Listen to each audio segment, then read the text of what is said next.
रसो वही सह, वेदों में आया है कि भगवान ही रस स्वरूप हैं, भगवान ही आनंद हैं। ऐसा नहीं कि आनंद में भगवान है, क्योंकि यदि आनंद में भगवान है तो आनंद बड़ा और ठाकुर जी छोटे हो गए। इसलिए कहा नंद के आनंद भयो। आज नंद बाबा के यहाँ स्वयं आनंद प्रकट हुए हैं। तैत्तिरीयोपनिषद में भी वर्णन आता है कि आनंद विशेष रूप से 2 प्रकार के माने जाते हैं। पहला आनंद है साधन जन्य आनंद, और दूसरा आनंद स्वयं सिद्ध आनंद। साधन जन आनंद क्या है? माने विषयानंद, जो हमें साधनों से प्राप्त होता है। अच्छा भोजन, अच्छा खाना, अच्छी गाड़ी, अच्छा बंगला, बड़े बड़ा बैंक बैलेंस,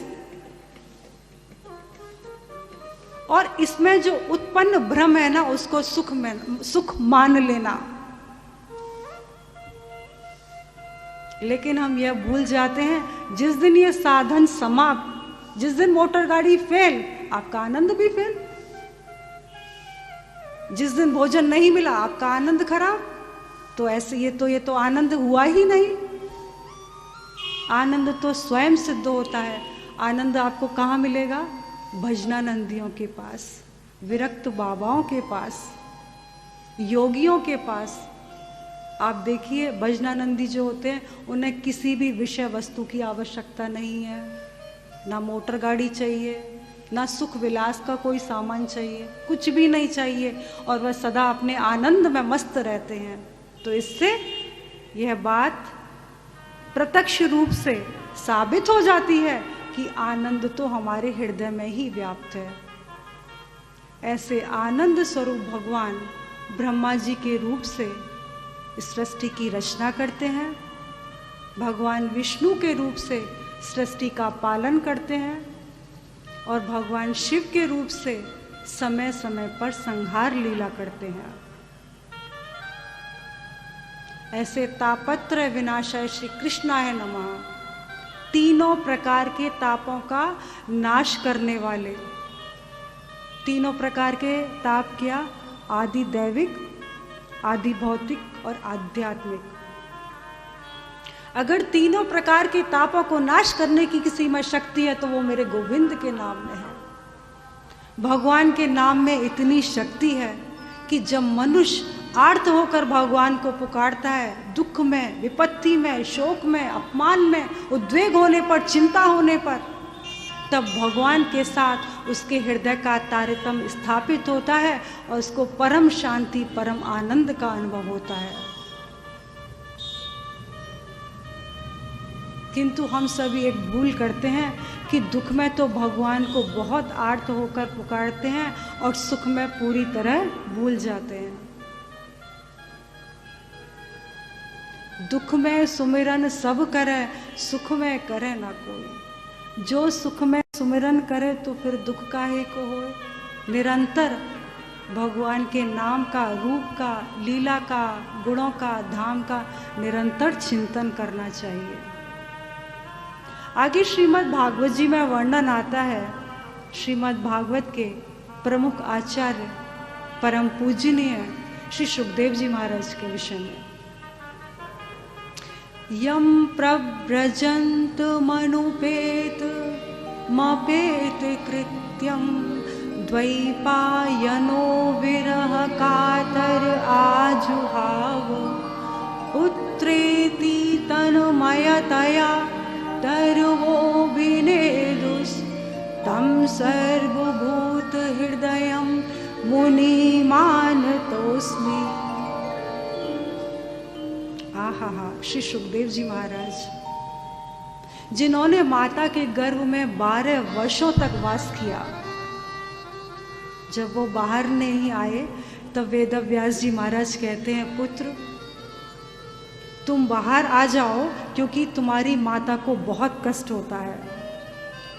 श्री सुखदेव जी महाराज कहते हैं कि नहीं नहीं, मैं बाहर नहीं आऊंगा क्योंकि मुझे संसार के भय से बहुत भय लगता है। मुझे द्वारकाधीश की माया से बहुत भय लगता है, मैं बाहर नहीं आऊंगा।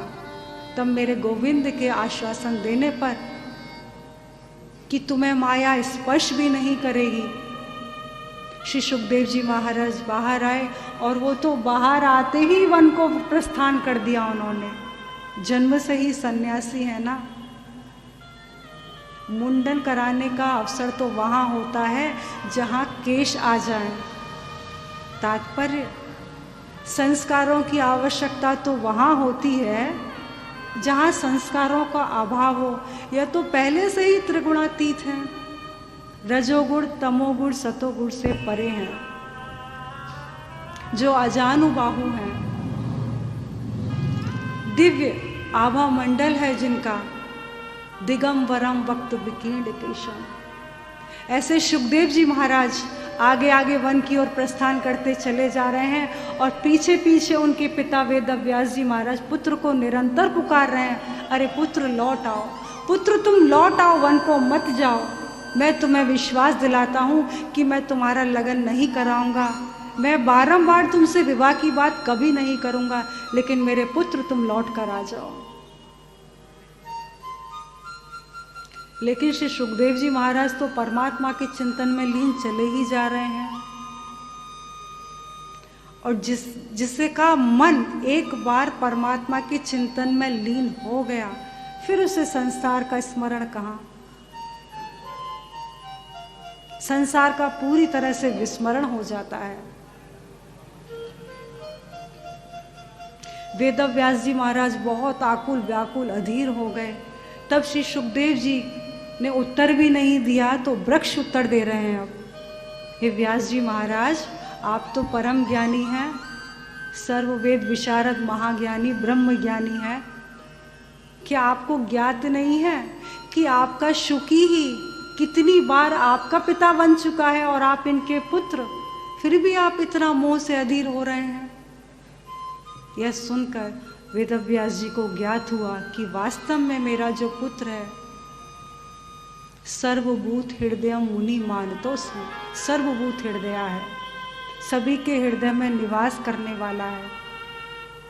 व्यास जी महाराज घर वापस लौट कर आ जाते हैं और अपनी भार्या से कहते हैं कि तुम्हें शुकी बहुत पसंद है ना, बहुत प्रिय है ना, तो जो भी वस्तु हमें सर्वाधिक प्रिय हो, जिसके प्रति हमारी सबसे ज़्यादा मोह हो, आसक्ति हो, उसे हमें भगवान के श्री चरणों में समर्पित कर देना चाहिए।